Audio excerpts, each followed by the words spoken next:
Welcome to the GSMC Wrestling Laureate Podcast, brought to you by the GSMC Sports Network. It's your man E here on the mic, as always, here Monday through Friday at 8 p.m. Pacific time and 11 p.m.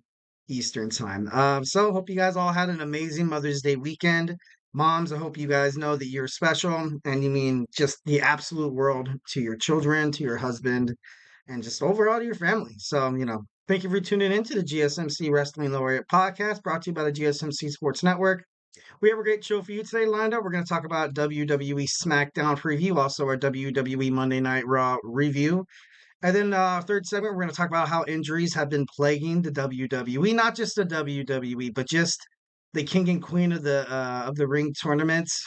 Definitely a lot of potential storylines that could have got jacked up because of these injuries. So we're going to talk about that. Also, a new segment that I'm introducing, segment 4. We're going to talk about Memorial Monday. Today, we're going to cover some of the we're going to cover legacies of wrestlers that have passed on, and tonight we're going to talk about Eddie Guerrero. And finally, to kind of cap it all off, kind of leave with a little positive vibe. We're going to talk about our WWE Mommy Mayhem, which we're going to talk about just moms in the WWE that kick ass in and outside of the squared circle. So let's go ahead and get on into that. But before we move on any further, I want to remind you guys to always use the tips and donations link to, just to kind of chat, talk, tell me what you like, tell me what you don't like, tell me what you as the audience want to talk about, shout out potential storylines, maybe your favorite moments that happened on Raw or SmackDown. Definitely love feedback.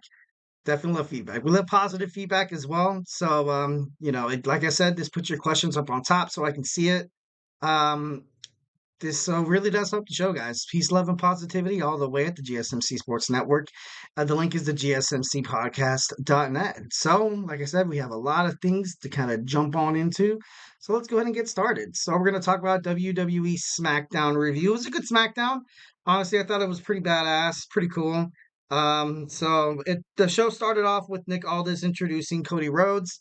Love that. I love how Nick Aldis is, going out there, bringing the WWE Undisputed Champion, showing the world that this guy represents our brand. So I gotta love that. And so Logan Paul ended up challenging Cody Rhodes, which is at first, I gotta be honest, I hated it, and I was like, oh my god, great! I think this is a little bit of a push of, they want to put on a great show for, in Saudi Arabia for the king and queen of the ring. I get it. I definitely get it. But at the same time, it just didn't really make sense to me because I'm like, okay, great. Now, we have this whole champion versus champion things. Obviously, the belts aren't going to be unified. Um, I think they're fighting for Cody's title. I believe they are. So then that just leaves a match card that's like blank. Like we could have had a United States Championship match, a good rivalry, but everything happens for a reason. Of course, we still have some time before the main event. I believe like 2 or 3 weeks. So hopefully it all makes sense. I trust Paul Levesque during this era. And I don't know. I thought it was pretty cool. They went back and forth. Their banter was pretty well. They had good chemistry. Um, Cody Rhodes called Logan Paul, he's like, hey, do you ever look at yourself in the mirror and think about like, man, what a dumb, like, I thought that was pretty funny. I thought that was cool how Cody Rhodes is, not afraid to kind of go there, especially after his promos with The Rock. I think, The Rock, he made Cody a little tough. Sometimes you gotta, you know, tough love. You know what I mean? So I think The Rock has definitely been, a good influence in terms of trash talking and just like messing with your opponent. So definitely love that. I think Cody Rhodes is doing an amazing job. So like I said before, Cody Rhodes says winning the United States championship would make him a Grand Slam winner. Yeah, that's possible, but like I said, I don't know if how the belt, switch situations going on. Would love to learn more. We probably will on SmackDown, but yeah, I don't know. It was pretty cool. Next, we have Naomi versus Nia Jax in a Queen of the Ring qualifying match. This match was honestly, I saw Nia Jax mostly dominating this match. I really did. I kind of felt bad for Naomi because there was certain stints in the match that kind of showed why Naomi is potentially going to be more than like the jobbers, so to speak, like more than more than just someone you're going to see lose every match every week. So I kind of like that. I kind of like how, even though, she lost, it shows that she's still building up momentum because Nia Jax is a tough competitor, super tough. Not a lot of people can beat the irresistible force. And Naomi hung in there pretty well. I think that, credits her a lot despite the fact of losing, but ultimately Nia Jax moves on to the second round. And then once again, you saw the QR code. We saw the QR code for Uncle Howdy. Um, I guess Alexa Bliss isn't going to be in. I guess it's going to be Bo Dallas. Who's that? Dexter Loomis, Nikki Cross, and there's one, and I think Aaron Rowan. I think Eric Rowan are going to be well, you saw Braun Strowman come back. I saw Braun Strowman come back, so I automatically thought it was going to be like a classic Wyatt family. Maybe he might be recruited later on, but obviously saving that for another conversation. Should be pretty dope. Should be pretty dope. Can't wait to see what WWE does in terms of that. So I think the turning point of the match was once when Nia Jax, Samoan dropped Naomi on the outside, but it was pretty cool. Naomi still hiked up Nia Jax and got her on the top rope and hit her with the Hurricane Runner. That was pretty badass. That was pretty cool. That just shows, like her, how she's still an aspiring athlete. Like she's like, I've been in this company for a long time. Doesn't necessarily mean I'm ready to just tap out and give it to these, younger athletes like, Liv Morgan, Rhea Ripley, or even, some of the NXT call ups as well. So, yeah, it should be pretty badass to see what, happens furthermore. Yeah. So, there was a promo with Baron Corbin where he was talking about how he had to go down to NXT because when he was on the main brand, he kind of admitted to the crowd that he was a jackass. He was kind of a jackass. Like he had that, that money, that rich Corbin, that he was a constable, and it just wasn't good for him, and he knew it. He knew it. I bet you when he was doing promos, he was like, "Man, I freaking hate this." Like, you could see it, the sincerity in his voice. And he said, "Yeah, I went down to NXT and I found myself. Went down to NXT, found myself, kind of hung around with superstars that, that are hungry." Like, I don't know if this can be kind of compared to definitely me when I go to the gym. I play pickup basketball. I like to play pickup basketball. Obviously, I'm not the tallest guy. So sometimes I'm like, from the moment I get picked on a team, I'm like, guys, I'm only here for the exercise. Like, so take it easy on me. But then these kids are like running circles around me. And I got to be honest, it causes me to kind of, have to step up my game, step up your game or, just be annihilated on. So I think that's what happened to Baron Corbin. Baron Corbin went and got some of this young juice and got hyped up, had absolute success. I loved him with Braun Breaker as the Wolf Dogs. So I don't know. I'm interested to see what they do with Baron Corbin's character. I hope they don't mess it up, like they did in the past. But this is a new era, so definitely love that. So Carmelo Hayes seeming pretty confident, and I love it. I love the way he's coming into this, the way he's been portrayed within the first two episodes of SmackDown since the WWE draft. Kind of already shows that this guy's going to hold a title. He's going to hold a title because this guy just plays the heel so damn well. He plays one of the best characters in the NXT, and now he's making it onto SmackDown. And Carmelo Hayes and SmackDown honestly kind of needs that. I think it kind of needs that. Like right now, you kind of have the Bloodline as always, forever heels, but essentially you just can't have everybody fight the bloodline. You just can't have the bloodline just like infiltrate themselves into every picture or every storyline or every promo during the episode. So it's kind of cool to have Carmelo Hayes out there. I was kind of happy that he did end up moving on from the first round. Definitely love that.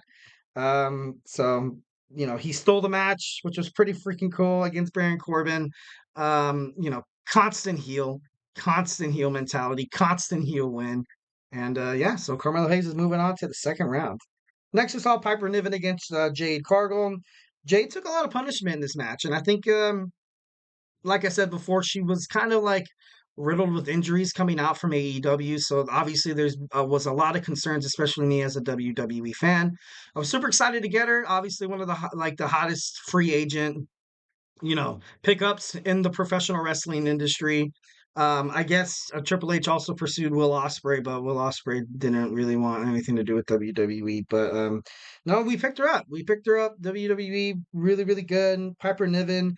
I kind of knew she wasn't going to win this match, but I was like, okay, maybe maybe something happens where Jade, you know, kayfabe gets hurt, and then she steals the win, and then but now now she moves on to the second round to fight the irresistible force Nia Jax. It's gonna be a hell of a match. It's gonna be a great match. I can't wait to see what WWE decides for these two women to because when there's a match going, a lot of people think that the promos end and the storyline ends once when these guys fight in the ring, or even before that even happens. But you can sometimes tell how a match is dictated, the flow of it, just the juice, the animosity, the emotions going through the match. It kind of tells a story, and that's what a lot of people miss in terms of professional wrestling. Is some it's not just talking. Sometimes the wrestling does the talking for them. So definitely going to see that during this match. Something to look up, something to look forward to. Next, we see Bianca Belair against Candice LeRae. We all kind of saw what would happen with this. Bianca Belair picked up the win. Not a huge surprise because she's absolutely dominant. Definitely one of the best forces in the WWE Women's Division right now. One half of the Women World Tag Team Champions. But LeRae, she's scrappy. She was pretty scrappy. She was able to, kind of put the hurt on Bianca, kind of, knocked out her leg a little bit.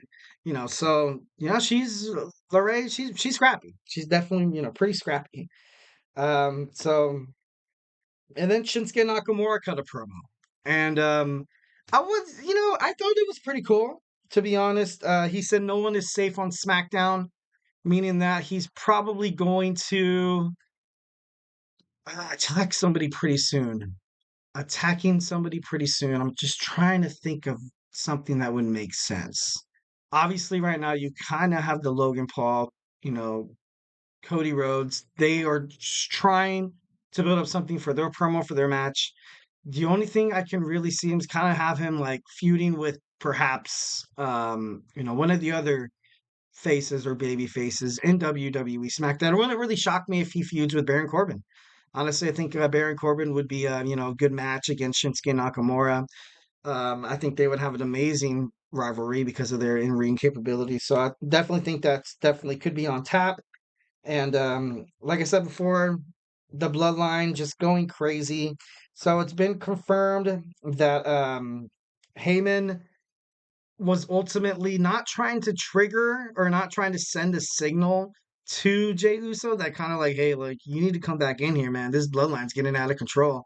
And Solo Sikoa saw that, you know what I mean? So that was kind of the tipping point. Solo Sikoa admitted that he has spoken to Roman Reigns, unlike Paul Heyman, who was last time he spoke to him was after WrestleMania 40.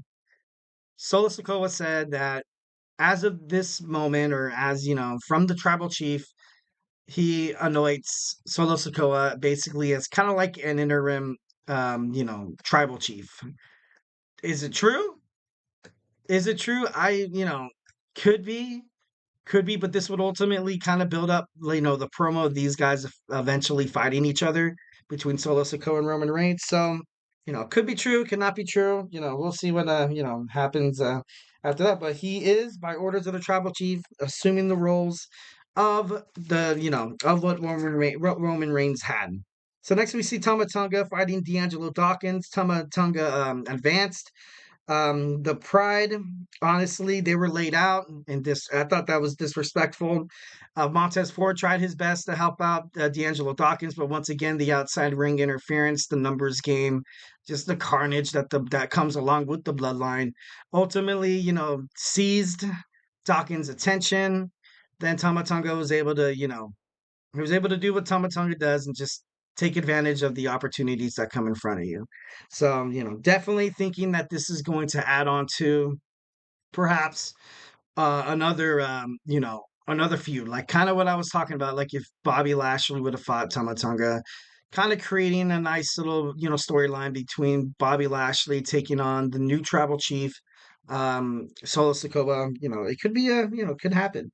Next, we saw the Blair Davenport promo. I kind of like it how WWE is, they're selling this girl. I believe that they are going to push her. I believe they're going to give her a good push. Definitely think it's not toward the WWE World Women's Tag Team titles.